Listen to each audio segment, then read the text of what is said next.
Ce soir, le rapport national 2014 sur le développement humain, il a été présenté ce mardi aux différents acteurs. L'emploi avec comme point d'orgue, l'artisanat, l'industrie constituent la toile de fond de ce document, les grands axes dans cette édition. L'exercice a commencé hier. Le Fonds de la finance inclusive fait l'inventaire de ces différents produits. AgriSafe, AgiSafe, AppSafe pour le compte de l'année 2015. Environ 1 million de personnes sont déjà touchées à Lomé et à l'intérieur. Nous verrons ce soir comment se fait l'accompagnement de ces bénéficiaires. Documents à suivre. Voilà, madame, monsieur, le sommaire, bienvenue et bonsoir à tous. Madame Binta, tout d'abord, Madame Binta Samba Ba, c'est le nouvel ambassadeur du Sénégal au Togo. Elle était ce matin à l'Assemblée nationale dans les bureaux du président de Ramadi. En audience, les relations bilatérales ont meublé les discussions entre les deux personnalités. Les précisions du diplomate sénégalais au micro de Adolphe Paka. Je viens d'avoir un entretien avec Monsieur le Président, entretien qui a été surtout axé, après les remerciements et les souhaits de bienvenue bien sûr, entretien donc qui a été axé surtout sur les relations séculaires qui existent entre nos deux États, le Togo et le Sénégal, les bonnes relations de fraternité et d'amitié qui existent entre nos deux chefs d'État, son Excellence Monsieur Faure Gnassingbé et son Excellence le Président Macky Sall. Et même les échanges, les relations de fraternité existantes depuis longtemps, très longtemps d'ailleurs, entre le Président de l'Assemblée nationale du Sénégal, M. Moustapha Niasse, et le Président de Ramani.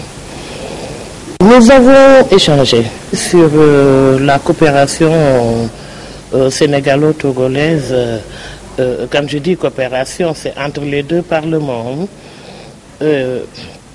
Surtout donc sur un programme d'assistanat parlementaire qui existe au Sénégal et un programme de tradition simultanée à l'Assemblée nationale pour les députés. Ma présence au Togo sera surtout axée sur la diplomatie économique et la diplomatie culturelle.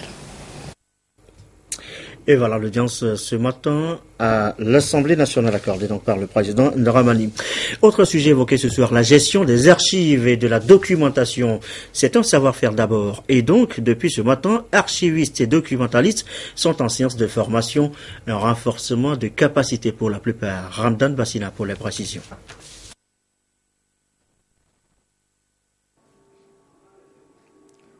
Aujourd'hui, il n'est pas surprenant d'entendre dans les services les agents se plaindre de l'inaccessibilité à l'information, voire même de la disparition des documents. Une situation qu'il faut corriger car l'importance des services de bibliothèque, d'archives et de documentation est bien connue. Les fonds documentaires ont un rôle essentiel à jouer dans le développement d'un État. D'où cette session de formation destinée aux documentalistes, bibliothécaires et archivistes. L'UNESCO a lancé en 1992 le programme Mémoire du Monde.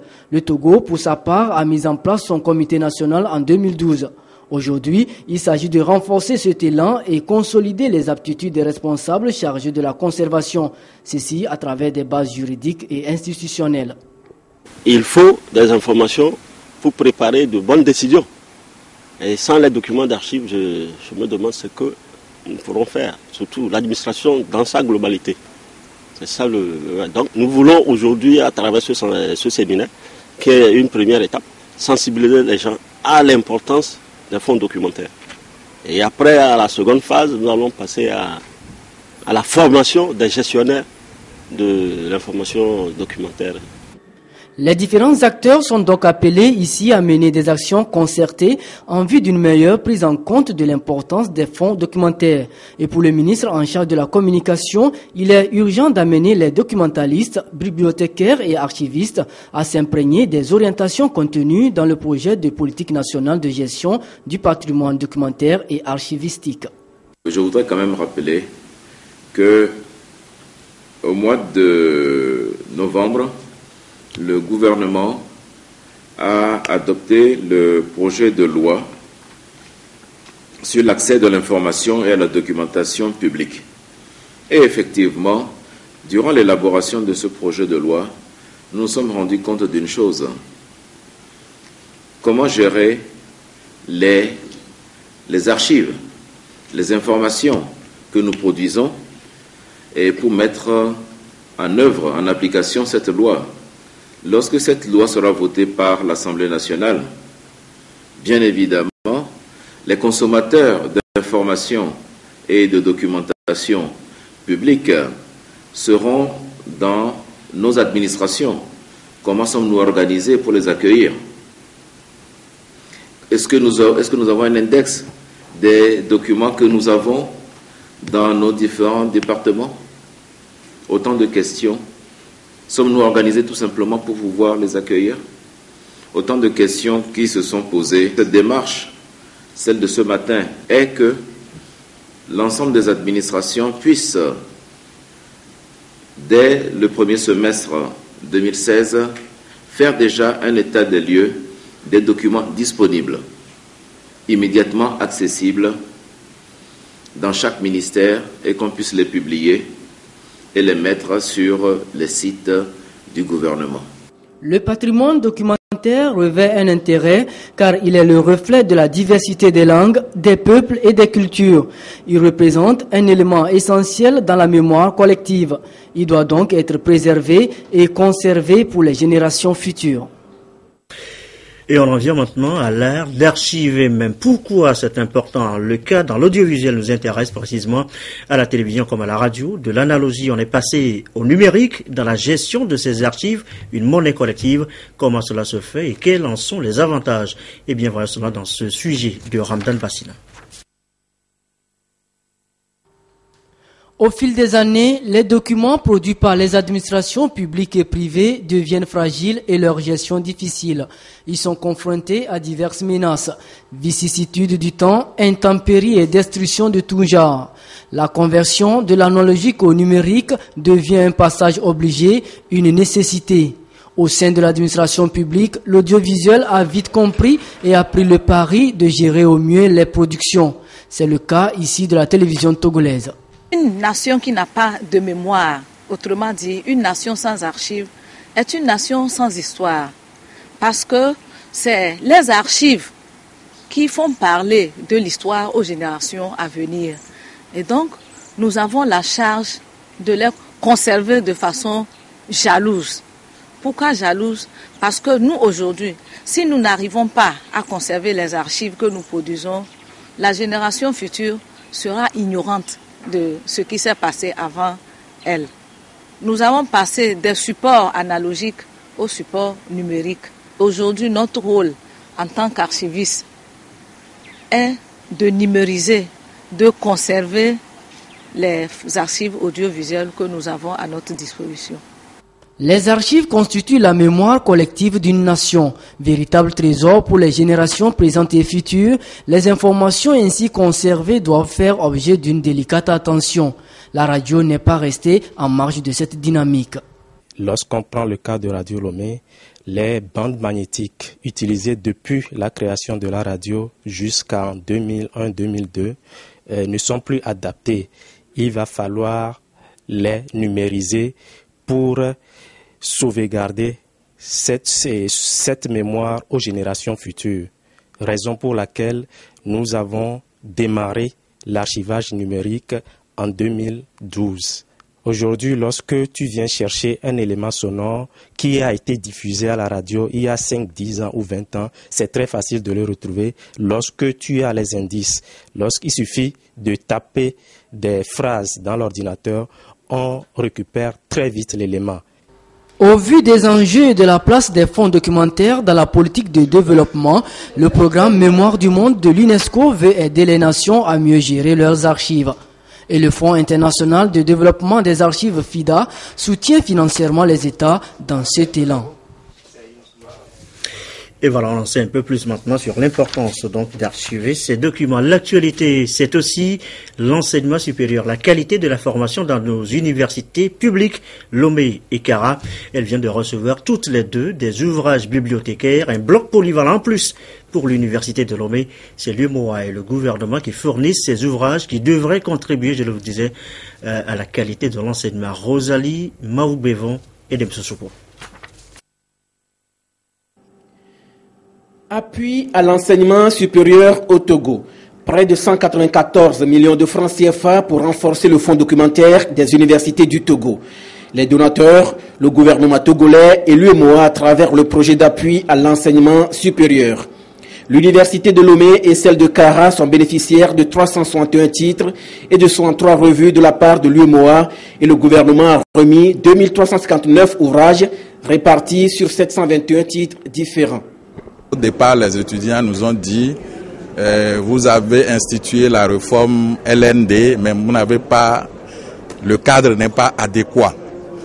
Aujourd'hui, les mesures d'accompagnement, vous les voyez sur le terrain, c'est l'acquisition des ouvrages, c'est la mise en réseau des universités. Nous avons acquis près de 200 ordinateurs et qui vont permettre aux étudiants d'aller faire des recherches. Je crois que le langage qui était tenu au départ a changé. Je suis très satisfait parce que le fondement du savoir dans une université, c'est la bibliothèque. Et nous voulons augmenter le fonds documentaire au niveau de la bibliothèque, ce qui va faciliter les recherches documentaires pour les étudiants et les enseignants et les chercheurs. Le ministre en charge de l'enseignement supérieur a en outre réceptionné un bloc polyvalent de 2546 places assises construit au campus nord de l'université de Lomé. Un bloc polyvalent construit à près d'1,7 milliard de francs CFA. Un espace d'accueil qui va permettre de faire face au nombre galopant des étudiants. 48 000 étudiants sont actuellement sur le campus universitaire de Lomé. Ces actions sont saluées par les bénéficiaires. Je remercie le gouvernement pour ce cadeau, parce que c'est un grand cadeau. Parce qu'en fait, les amphis qu'on a, vraiment ça nous cause problème. C'est une bonne chose pour nous. Ceux de FSH vont finalement être ici pour faire le cours. Les autres départements ou facultés peuvent venir aussi solliciter ces salles pour faire. Mais on souhaite toujours que le gouvernement fasse encore d'efforts pour toujours nous accompagner. Pour le gouvernement, il est question de poursuivre les efforts entrepris pour mieux répondre aux préoccupations des étudiants des universités du Togo. Vous avez pu toucher là du doigt les importants investissements qui se font par le gouvernement. Il s'agit là d'une des illustrations. Nous venons d'inaugurer ce bloc dit polyvalent qui abrite des salles de cours, des bureaux, des amphithéâtres, etc., à la disposition des étudiants et des enseignants. Les attentes sont certes grandes. Le ministre de l'Enseignement supérieur et de la Recherche a rassuré la communauté universitaire que d'autres projets sont en cours de réalisation pour asseoir un enseignement supérieur de qualité au Togo. Présentation ce matin, je vous l'annonçais en titre du rapport 2014 sur le développement humain, rapport national par le ministère de la Planification. Les partenaires au développement, notamment le PNUD, sont associés à l'élaboration du document avec l'emploi comme référent en présence de différents acteurs impliqués dans la dissémination de ce rapport à prendre en compte dans les programmes et projets de développement. Augustin Kossi, Charlotte Moussime.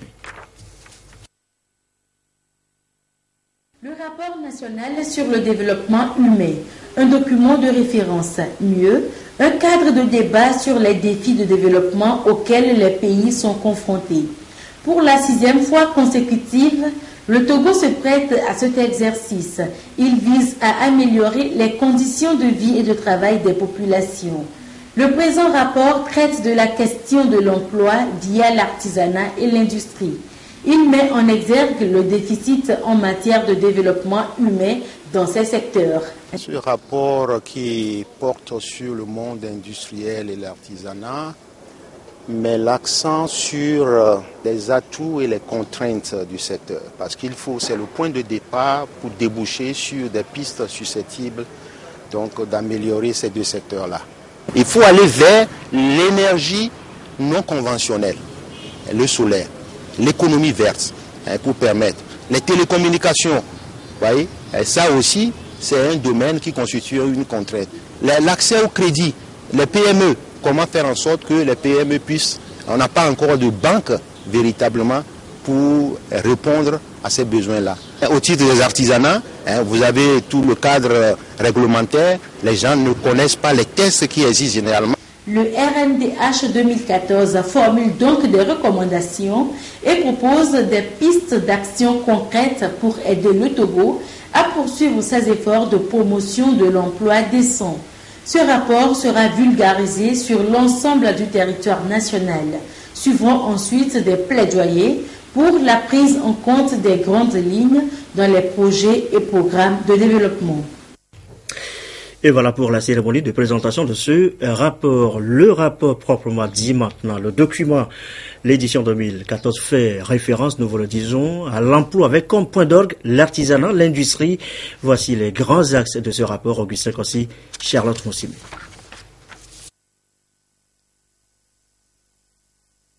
L'industrie et l'artisanat, des secteurs susceptibles de stimuler la croissance et d'améliorer le niveau de mobilisation des ressources internes. Il suffit d'un peu d'élan et de réorganisation. Dans le secteur industriel, par exemple, 77,8% d'agents déclarent que leur salaire ne leur permet pas de subvenir à leurs besoins. 63,4% d'employés ne bénéficient pas de formation qualifiante. Dans l'artisanat, 46% des artisans pensent que l'exercice de leur métier les expose à beaucoup de dangers. Aussi, disent-ils être exclus du système officiel de sécurité sociale et d'assurance. Ces constats ont permis de dégager des pistes de solutions devant favoriser l'amélioration des performances des ressources humaines, de même que le renforcement des capacités des structures de production. Quand vous regardez nos industries aujourd'hui, elles sont toutes concentrées à Lomé. Il faut des politiques fiscales pour permettre à certains opérateurs d'investir à l'intérieur du pays. Il faut aussi adhérer à l'esprit de corridor, c'est-à-dire par la création des emplois, des grappes industrielles.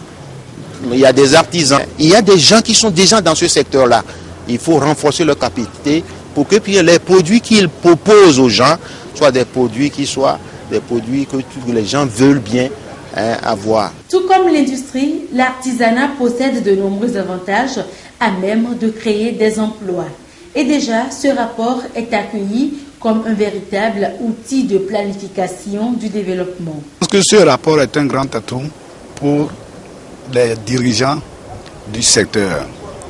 Quand on aura fait la vulgarisation et le plaidoyer de ce rapport, je pense qu'il y a beaucoup de jeunes qui pourront s'intéresser à l'artisanat et beaucoup de politiques aussi en faveur de ce secteur pour rendre attrayant les activités. Au Togo, l'industrie emploie environ 15% des actifs et contribue à 23% au PIB. Les artisans seraient 600 000 avec une contribution à hauteur de 18% au PIB du pays. Il est 20h18. Nous vous en parlions hier déjà. L'inventaire des produits FNFI, le Fonds de la finance inclusive, a commencé pour le compte de l'année 2015. Agricef pour les agriculteurs, Agicef pour les jeunes, Abcef pour les plus démunis. Environ 1 million de personnes sont déjà touchées par les différents produits dans la chasse à la pauvreté, au chômage. La question du jour, comment se fait le suivi, l'accompagnement et quel impact réel dans la vie de ses bénéficiaires. C'est le dossier de cette édition de signé Augustin Kossi avec Sylvain Raboutou. Dernière séance de formation avant de toucher le crédit AGCF, accès des jeunes aux services financiers. La formation est une étape importante dans l'octroi des produits de la finance inclusive aux bénéficiaires. Ceci leur permet de mesurer la portée de leur engagement et d'être à même de pouvoir gérer convenablement leur micro-entreprise. Lamboni, menuisier de formation, ainsi que ses amis peuvent désormais s'installer à leur propre compte. Maintenant, quand j'ai eu cet argent, je vais payer le matériel, faire la patame et faire ma menuiserie maintenant. Tout comme ces jeunes, les différents groupements et coopératives reçoivent un encadrement, ce qui entraîne des changements positifs dans la vie de leurs membres, notamment ceux qui ont eu le tout premier produit ABCEF, accès des pauvres aux services financiers. Le crédit se rembourse très bien. Dans certaines localités, on est allé jusqu'à 100% de remboursement. Dans certaines institutions, au-delà de 95% des remboursements. Et vous allez remarquer que l'ABSEF est parti déjà au 4e cycle. Donc si le remboursement ne se fait pas, on ne serait pas aujourd'hui au 4e cycle. 2 ans après sa mise en place au Togo, le Fonds national de la finance inclusive a déjà touché bon nombre de personnes en situation de vulnérabilité à travers ces 3 produits, l'ABSEF, l'AGRICEF et l'AGICEF. Les progrès sont perceptibles sur le terrain malgré les difficultés. Le gouvernement et ses partenaires s'activent à renforcer les acquis et à relever les défis qui persistent pour une meilleure pérennisation du projet. Ce portrait, à présent, il s'appelle lui aussi Lamboni, Yedipo Lamboni. Sa profession aussi, vous voulez, son métier, fabricant de paniers artisanal. Vous êtes peut-être l'un des consommateurs de ces produits. Certains parlent de leur qualité, d'autres de la résistance de ces paniers. On va découvrir ensemble ce soir le jeune Lamboni à l'œuvre. Portrait signé Eric Djanepo, Nathalie Panegui. À l'entrée des habitations, dans les marchés ou encore dans les services, ils sont visibles. Ces paniers bicolores abondent un peu partout dans la capitale togolaise et servent à des usages multiples. C'est notre couvert. C'est ici qu'on met les ordures. Mais un jour, 2 jours comme ça, là, les gens viennent ramasser. C'est juste simplement pour ça qu'on a déposé ça. Ça ne se gâte pas vite. Parce que les autres paniers, des fois, quand on met les ordures dedans, quand tu prends ça, tu vois que ça tombe, c'est fini. L'emplacement aussi, c'est devient plus simple. Mais ça là, moyen, ça dure un peu. L'eau ne reste plus dedans, quoi. Parce qu'il y a les trucs dedans. L'eau ne reste pas dedans. C'est bon. Surtout pendant les saisons pluvieuses, là, ça ne pourrit pas. C'est très bon pour nous. C'est pourquoi nous aussi, on a essayé de payer ça, garder ça. Ça fait, on dépose les dépotoirs là-bas, là. On met les dépotoirs et ça fait banalement 2 ans ou bien 3 ans. Mais ça continue à faire son travail. À la découverte d'un des fabricants de ces paniers artisanaux, le jeune Yedipo. À l'aide d'un couteau et d'un instrument de mesure, il tisse 3 à 5 paniers par jour depuis près d'1 an. Ces cordes viennent de Hong Kong. C'est les Armands qui vont payer les balles avec les vêtements. Et quand ils arrivent, ils cassent les balles, ils enlèvent ces cordes et ils nous gardent ça pour nous. On paie ces cordes 12 à 500 et on vient fabriquer les paniers. Ce Togolais de 24 ans en a fait son activité principale. Il contribue non seulement à préserver l'environnement, mais aussi à donner un sens à sa vie. Il vit de ce métier. Avant, c'est pour ce qu'il faisait. Mais par après, quand on n'a pas tressé ce travail, et moi aussi j'aime toujours fabriquer les choses et ça m'a intéressé, je suis rentré dedans. En transformant ces matériaux en objets d'usage utiles et multiples, le jeune Yedipo et tous ceux qui s'adonnent à ce métier sont dans la créativité et se taillent une place dans le monde de l'entrepreneuriat, véritable outil de développement. Portrait signé Eric Djanepo, Nathalie Panengue. Ce don du chef de l'État au centre hospitalier préfectoral de Mandjouri de Bombouaka et au CHR de Dapan. Ils viennent de bénéficier du matériel d'équipement. Ça devrait beaucoup soulager et les médecins et les populations dans leur prise en charge. Un don remis au nom du chef de l'État par le ministre colonel Yark. Le récit de Désiré Aloy à Dapan. Il y a 1 an, le chef de l'État, Faure Gnassingbé, dotait l'hôpital de Mandjouri d'un bloc opératoire. Le 30 janvier dernier, il a offert au district sanitaire de la préfecture des tricycles pour des besoins ciblés. Par son pragmatisme, une route moderne en réalisation pour relier Dapan, Mandjouri, frontière Bénin. Aujourd'hui, une autre promesse toujours du chef de l'État se réalise. Une ambulance médicalisée toute neuve, équipée de lits médicaux modernes d'hospitalisation pour l'hôpital. 25 autres lits pour le CHR de Dapan et 10 pour le dispensaire de Bombouaka. Un coup de cœur du président Faure Gnassingbé à travers l'ONG plus proche de vous. Un matériel d'équipement remis aux bénéficiaires au nom du chef de l'État par le ministre Yark Damhan en charge de la sécurité et de la protection civile, accompagné de ses collègues Léa Tchabinandi Kolani et Pabresili. Un joyau de 70 millions de francs CFA pour les populations. Ceci vient vraiment à point nommé parce qu'on avait beaucoup de difficultés quant à ce qui concerne l'évacuation des malades à des niveaux supérieurs au CHR d'Apaon. Et nous remercions beaucoup le donateur, chef de l'État. Améliorer les conditions d'hospitalisation reste une priorité pour le chef de l'État. Une vision que traduit de son côté l'ONG plus proche de vous sur le terrain. Nous faisons des actions sur le terrain. Cette année, c'est le tour de Mandjouri, d'Apaon et Bassar. Le chef de l'État apprécie nos actions. C'est pourquoi il nous a soutenus cette année avec des ambulances et 50 lits médicaux modernes pour les hôpitaux des savanes. Pour le ministre Yark, c'est un soutien en tout temps pour faire éloigner progressivement les difficultés et enclencher un développement inclusif que tous les Togolais de l'intérieur et de l'extérieur doivent appuyer ensemble comme le veut le président de la République. Nous sommes allés remettre une ambulance de dernière génération médicalisée au nom du chef de l'État. Et le chef de l'État, vous savez, depuis son avènement à la magistrature suprême, a souhaité que tous les Togolais apportent leur contribution, apportent leur pierre à la reconstruction nationale. Il a fait de cette ouverture sa politique essentielle. Et il y a de cela quelques semaines, par le biais du ministère des Affaires étrangères, la diaspora a été invitée à apporter ce qu'elle pouvait apporter à la reconstruction de notre pays. Aujourd'hui, c'est une ONG présidée par une Allemande d'origine togolaise qui, avec le parrainage du chef de l'État, a apporté ce don important pour nos hôpitaux. Je demande à travers cette opportunité aux autres compatriotes qui sont à l'extérieur de suivre le pas. Œuvrer à soigner les patients, c'est bien, mais faire en sorte pour ne pas tomber malade, c'est mieux. Le ministre Yark a demandé aux populations de défier ce matériel qu'il veut voir vide. Un défi qui passe aussi par le respect du code de la route. Si on pouvait laisser ces lits intacts, sans malade, je crois que ça serait notre un gain. Ça serait notre idéal. Mais malheureusement, ça ne peut pas être le cas. Mais je voudrais attirer l'attention des uns et des autres sur le respect du code de la route. On voit encore les gens qui roulent en moto sans casque. On voit des camions chargés des marchandises mélangées aux passagers.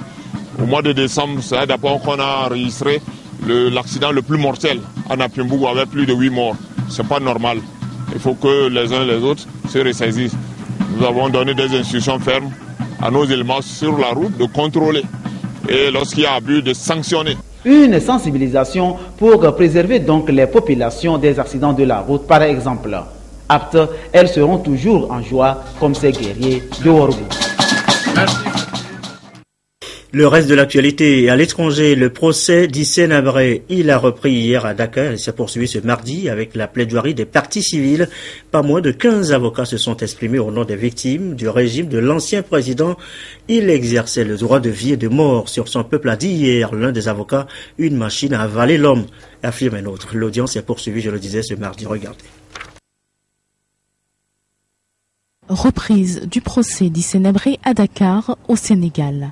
Le procès de l'ancien président tchadien Hissène Habré reprend ce lundi 8 février 2016 devant la cour d'assises des chambres africaines extraordinaires. Cette deuxième phase de procès intervient près de 2 mois après la fin des auditions de plus de 90 témoins en décembre 2015. La reprise des audiences doit permettre à la partie civile et à la défense d'entamer les plaidoiries et le parquet sont réquisitoires. Mais déjà, les avocats d'Hissène Habré dénoncent un procès politique alors que leur client s'est vu forcé à comparaître. Si c'est pas un procès judiciaire, c'est un procès politique. Parce que le même président qui a déjà officié devant le tribunal pénal international au Rwanda a accepté de tenir des procès où les accusés avaient refusé de comparaître et avaient décidé de rester en prison. Ah bien, il n'avait pas pris la décision de les faire comparaître de force. Le procès d'Hissène Habré a débuté le 20 juillet 2015 devant les chambres africaines extraordinaires. 2 jours après le début des audiences, ses avocats ont refusé de se présenter à la barre et la Cour a nommé 3 autres avocats commis d'office pour le représenter. Quand vous avez le droit, eh bien, il y a une possibilité, vous l'exercez ou vous ne l'exercez pas. Mais un droit qu'on vous concède ne peut pas se transformer en obligation. Pour dénoncer cette manière de faire, que nous avons décidé de nous retirer et de ne pas participer au jugement devant les chambres africaines extraordinaires. En exil au Sénégal depuis 1990, Hissène Habré est poursuivi pour crimes contre l'humanité. Les avocats de la défense ont plaidé non coupables. Selon eux, il n'y aurait pas de preuves incriminant directement leurs clients. Les primaires aux États-Unis en vue de la présidentielle de novembre prochain, elles se sont donc poursuivies ces primaires pour les deux camps, les démocrates et les républicains. Regardez ce sujet de Africa 24. Bob Keating a 68 ans et toujours la passion du basket, autant que de la politique. Il est inspiré. On n'a pas souvent la chance de soutenir un homme politique qui soit plus vieux que nous. Ça, c'est pour Bernie. Bob et Hillary Keating sont supporters de Bernie Sanders, devenu à la surprise générale un rival sérieux d'Hillary Clinton. Son message anti-establishment, attaquant Wall Street et les forces de l'argent, rencontre un écho inattendu. Il faut faire plus pour que tous ceux qui souffrent aient une part plus juste de la richesse et de l'économie américaine. Je pense que c'est ce qu'il a répété tout au long de sa carrière. Difficile d'imaginer deux ambiances, de discours aussi plus différents que ceux de Bernie Sanders et de Donald Trump. Et pourtant, chacun à sa manière est devenu le symbole de ces Américains qui veulent le changement, de ces Américains qui ont perdu leurs illusions vis-à-vis de la classe politique traditionnelle. So I'm going to hold Donald to the Constitution. Did he sign that today? Yes, he did. Yes. Yeah. Shelley et son mari Dean sont des fans de Donald Trump et notamment de son discours sur l'immigration. Vous avez tous ces gens qui viennent, qui s'infiltrent, c'est fou. Ça me fait penser à des fourmis qui escaladent un mur. I don't need your money, I need your vote, right? Keep your money. I don't want any of your money. You know, C'est Trump le milliardaire, Trump le provocateur qu'on vient voir. Ses propositions, ce n'est guère le sujet. C'est un milliardaire, il a du succès. Il s'autofinance et il veut que l'Amérique soit de nouveau grande. Il aime l'Amérique et on sera à nouveau les plus grands grâce à lui. Difficile de trouver deux politiciens aussi opposés que Sanders et Trump, mais leur ascension parallèle en dit long sur un certain malaise américain. C'est sur ces primaires, sur fond de portrait que se referme cette édition du soir. Très belle fin de soirée chez vous.